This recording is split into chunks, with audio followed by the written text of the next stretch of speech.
Let us pray. As we call year by year the mysteries by which, through the restoration of its original dignity, human nature has received the hope of rising again, we earnestly beseech your mercy, Lord, that what we celebrate in faith we may possess in unending love, through our Lord Jesus Christ, your Son, who lives and reigns with you in the unity of the Holy Spirit, God forever and ever. Amen. The men whom you put in prison are in the temple area and are teaching the people. Let us all listen to the reading. A reading from the Acts of the Apostles. The high priest rose up, and all his companions, that is, the party of the Sadducees, and filled with jealousy, laid hands upon the apostles and put them in the public jail. But during the night, the angel of the Lord opened the doors of the prison, led them out, and said, "Go and take your place in the temple area and tell the people everything about this life." When they heard this, they went to the temple early in the morning and taught. When the high priest and his companions arrived, they convened the Sanhedrin, the full senate of the children of Israel, and sent to the jail to have them brought in.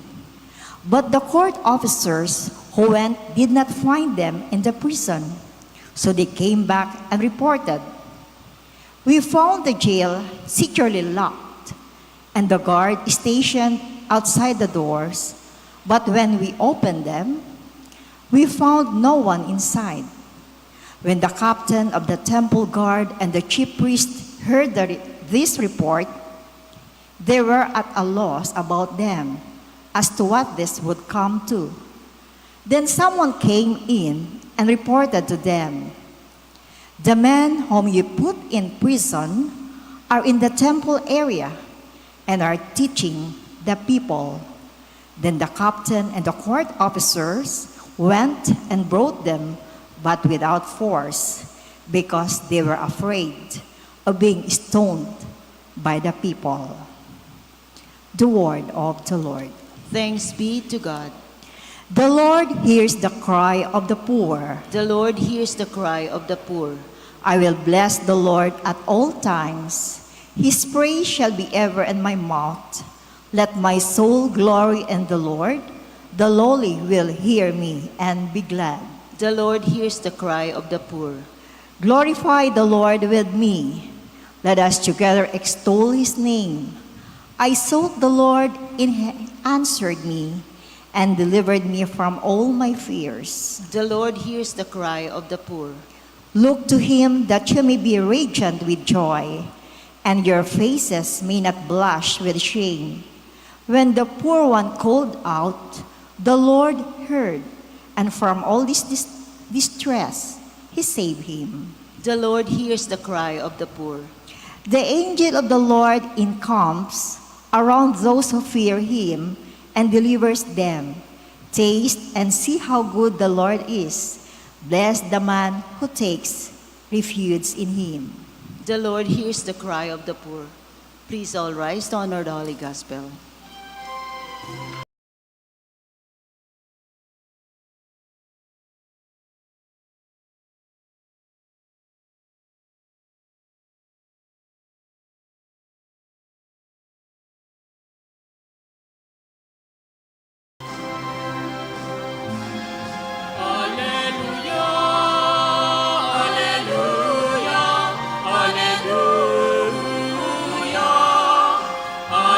Alleluia,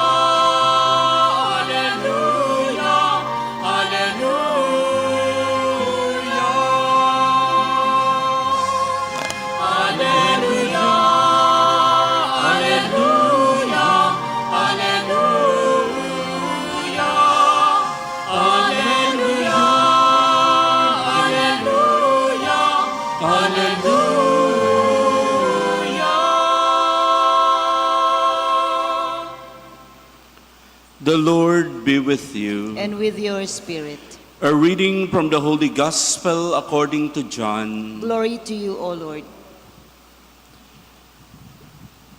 God so loved the world that he gave his only begotten Son, so that everyone who believes in him might not perish, but might have eternal life.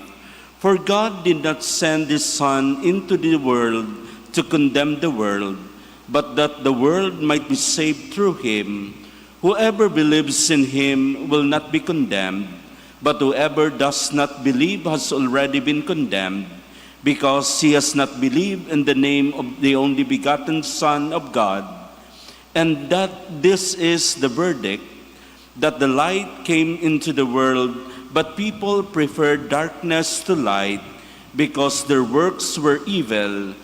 For everyone who does wicked things hates the light, and does not come toward the light, so that his works might not be exposed. But whoever lives the truth comes to the light, so that his works may be clearly seen as done in God. The Gospel of the Lord. Praise to you, Lord Jesus Christ. Good evening, my dear brothers and sisters in Christ. My dear brothers and sisters, in our Gospel, as we continue the conversation of Jesus and Nicodemus. Nicodemus was at the beginning a secret follower. He was a Pharisee, and therefore he did not want to be seen as follower of Christ. That is why he would come to Jesus at night. But of course, eventually, he would be coming out and showed that he believed and followed Jesus. And in this conversation, we find the summary of salvation history in one sentence. It says, God so loved the world that he gave his only begotten Son, so that everyone who believes in him might not perish, but might have eternal life. I knew it is memorized by all of you, and we are familiar to this verse, John 3:16. That is why this is the summary of the whole salvation history. So let us reflect on the Father's love. Pagninilayan natin ang motibo ng Diyos, ang pag-ibig ng Ama. First, the Father love to us is so deep that we could not fully understand it. Napakalalim ng pag-ibig ng Diyos na kahit tayo ay hindi natin lubos maunawaan. Just as we cannot understand God, so also we cannot fully understand His love. Ganun na lang kalalim ang pag-ibig niya sa atin, kaya hindi natin ito maunawaan dito sa lupa. Maybe when we meet God in heaven, He will enlighten us to fully understand this love. That is why questions like, why me? Why does God love me? What did I do to earn this love? And we cannot find full and satisfied answer to that question because God's love is unfathomable and cannot be comprehended. Second, God's love gives us the great gift, and that is His only begotten Son. Sabi nga, ang pag-ibig dapat nagbibigay. The lover gives always what is best to his beloved. And that is why God the Father, did not send an angel like Saint Raphael the Archangel, What He did is, He sent His only begotten Son. Kaya nga, hindi madamot ang Diyos sa pagbibigay. If God can give us His only begotten Son, ano pa kaya ang hindi kayang ibigay ng Diyos sa atin? Kasi kung minsan, this is the time we question God, even question God. Minsan, nagtatampo tayo sa Diyos. Hindi ibinigay sa akin ng Diyos ito na gusto ko. Di ako mahal ng Diyos. Anong hindi mahal? Ibinigay na nga sa iyo ang bugtong niyang anak. He has given His Son as the best gift. Third, the Father's love can only be responded to with faith. He said, so that everyone who believes in Him, believes in Him. So hindi natin lubos maunawaan ang pag-ibig ng Diyos, kaya dapat lang nating paniwalaan. We cannot fully understand God's love, and the only thing that we can do is to believe in it. This is what Jesus wants to tell Nicodemus. Nicodemus, you are brightest. You are a teacher of the law, and yet you do not understand. Just believe. Believe that God is love. That is all that we can do, to believe that God loves us all.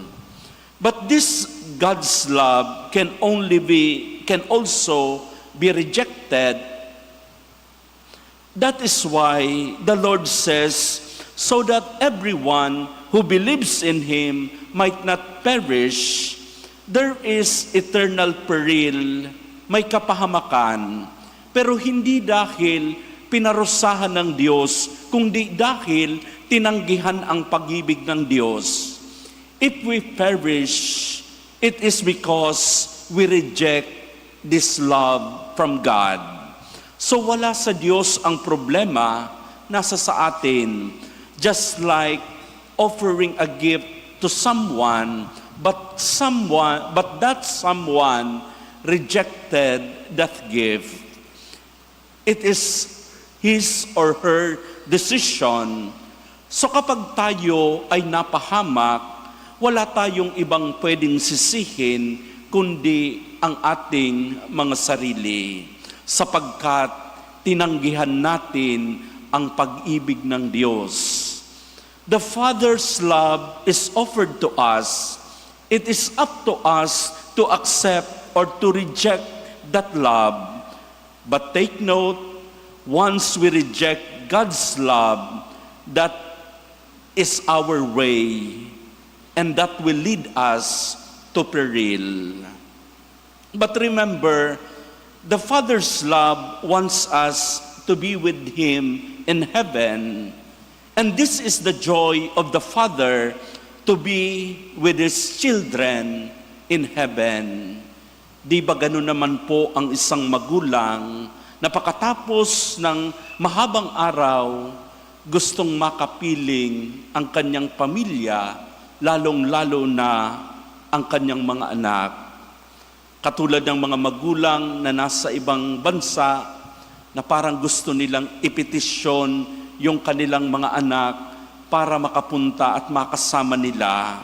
And therefore, the Father's love wishes that all His children will go to heaven. That is why, my dear brothers and sisters, let us be thankful to God for His fatherly love. God loves us so much that He wants us to be with Him. Amen.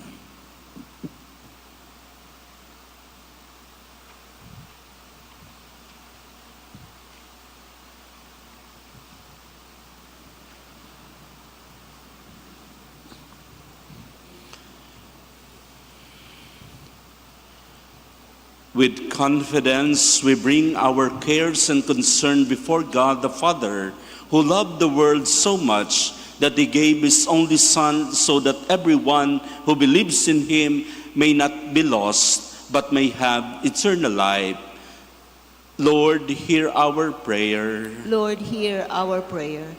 That the Church may always be a living sign of God's love and mercy in times of darkness and despair, let us pray to the Lord. Lord, hear our prayer. That we may live in such a manner that the love of God may shine forth in all our actions, let us pray to the Lord. Lord, hear our prayer. That the love of God may bring peace into our hearts and harmony in our lives, let us pray to the Lord. That through the care and attention shown by their family or friends, the sick and those who suffer may realize that they are loved by God, let us pray to the Lord. Lord, hear our prayer. That our beloved dead may all share in the glory of the resurrection, let us pray to the Lord. Lord, hear our prayer. Heavenly Father, look with love on all your children and guide us safely in our pilgrim journey. We make our prayer through Christ our Lord. Amen.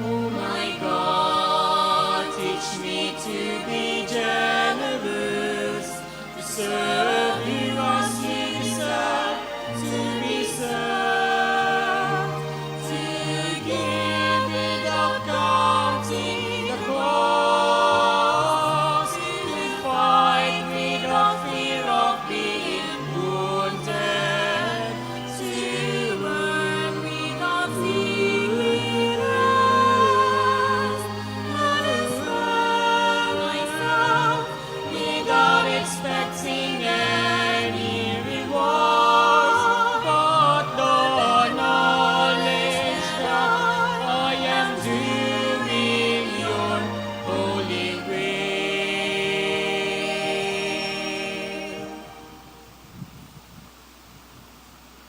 Pray, brethren, that my sacrifice and yours may be acceptable to God, the Almighty Father. May the Lord accept the sacrifice at your hands for the praise and glory of his name, for our good and the good of all his holy church.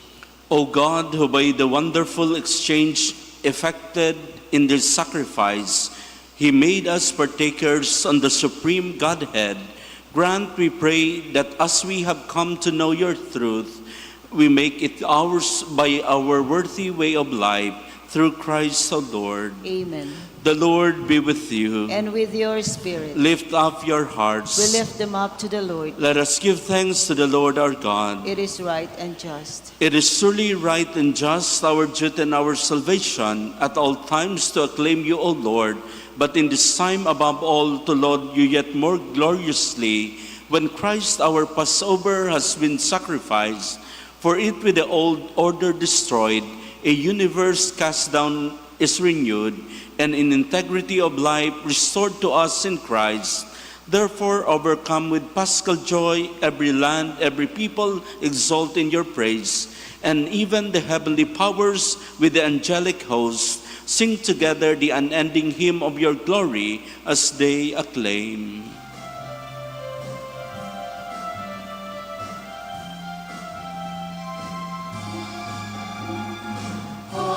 Holy, holy, holy Lord God of hosts, heaven and earth are full of your glory. Hosanna, Hosanna, Hosanna in the highest. Hosanna, Hosanna in the highest. Blessed is he who comes in the name of the Lord. Hosanna, Hosanna, Hosanna in the highest. Hosanna, Hosanna in the highest.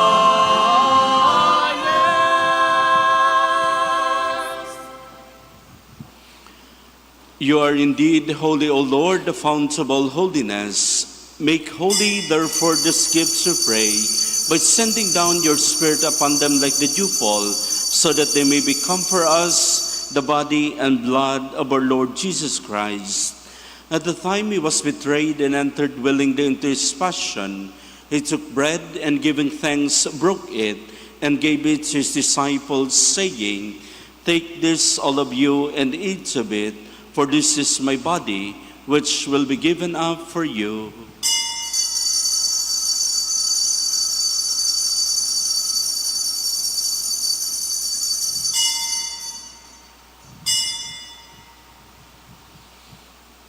In a similar way, when supper was ended, he took the chalice and once more giving thanks, he gave it to his disciples, saying, "Take this, all of you, and drink from it, for this is the chalice of my blood, the blood of the new and eternal covenant, which will be poured out for you and for many for the forgiveness of sins.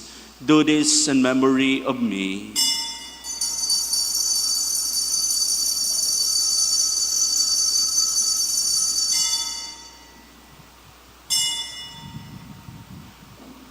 The mystery of faith.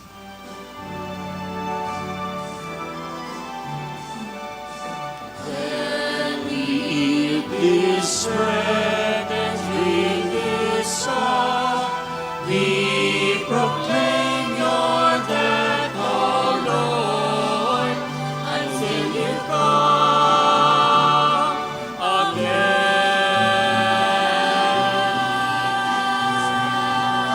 When we drink this cup, until you come again. Therefore, as we celebrate the memorial of his death and resurrection, we offer you, Lord, the bread of life and the chalice of salvation, giving thanks that you have held us worthy to be in your presence and minister to you. Humbly we pray that partaking of the body and blood of Christ, we may be gathered into one by the Holy Spirit. Remember, Lord, your church spread throughout the world, and bring her to the fullness of charity, together with Joel, our bishop, and all the clergy. Remember also our brothers and sisters who have fallen asleep and the hope of the resurrection, and all who have died in your mercy. Welcome them into the light of your face. Have mercy on us all, we pray, that with the Blessed Virgin Mary, Mother of God, with Blessed Joseph, her spouse, with the blessed apostles and all the saints who have pleased you throughout the ages, we may merit to be co-heirs to eternal life, and may praise and glorify you through your Son, Jesus Christ. Through him and with him and in him, O God, Almighty Father, in the unity of the Holy Spirit, all glory and honor is yours forever and ever. Amen, amen, amen,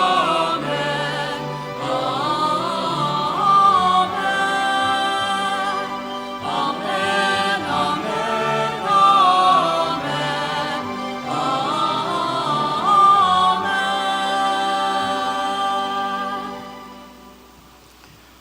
At the Savior's command, informed by divine teaching, we dare to say,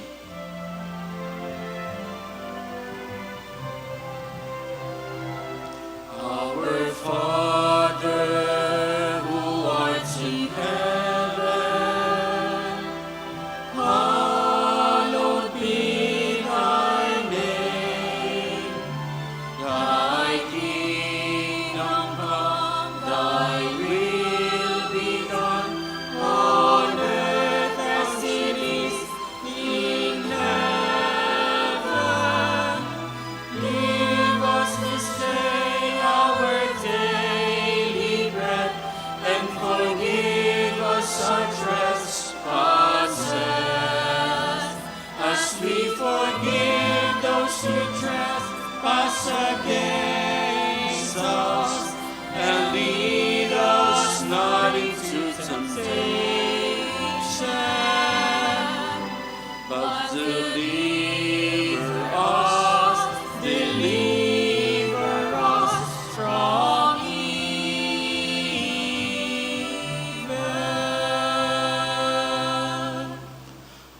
Deliver us, Lord, we pray, from every evil. Graciously grant peace in our days, that by the help of your mercy we may be always free from sin and safe from all distress, as we await the blessed hope and the coming of our Savior, Jesus Christ.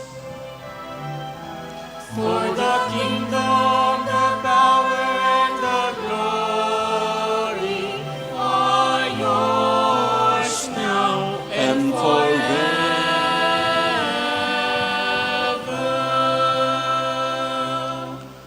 Lord Jesus Christ, who said to your apostles, "Peace I leave you, my peace I give you," look not on our sins, but on the faith of your church, and graciously grant her peace and unity in accordance with your will, who live and reign forever and ever. Amen. The peace of the Lord be with you always. And with your spirit. Let us offer each other the sign of peace. Peace be with you.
Behold the Lamb of God, behold him who takes away the sins of the world. Blessed are those who are called to the supper of the Lamb. Lord, I am not worthy that you should enter under my roof, but only say the word, and my soul shall be healed.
Let us pray. Graciously be present to your people, we pray, O Lord, and lead those you have imbued with heavenly mysteries to pass from former ways to newness of life, through Christ our Lord. Amen. Queen of heaven, rejoice, alleluia. For he whom you did merit to bear, alleluia. He has risen as he said, alleluia. Pray for us to God, alleluia. Rejoice and be glad, O Virgin Mary, alleluia. For the Lord has truly risen, alleluia. O God, you mercifully brought joy into the world by the resurrection of your Son, our Lord Jesus Christ. Grant that we may come to the joy of everlasting life through the prayer of his mother, the Virgin Mary. We ask this through the same Christ our Lord. Amen. Glory to the Father, and to the Son, and to the Holy Spirit. As it was in the beginning, is now, and will be forever. Amen. Glory to the Father, and to the Son, and to the Holy Spirit. As it was in the beginning, is now, and will be forever. Amen. Glory to the Father, and to the Son, and to the Holy Spirit. As it was in the beginning, is now, and will be forever. Amen. The Lord be with you. And with your spirit. And may Almighty God bless you, the Father, the Son, and the Holy Spirit. Amen. The Mass has been offered. Go in peace. Alleluia, alleluia. Thanks be to God. Alleluia, alleluia.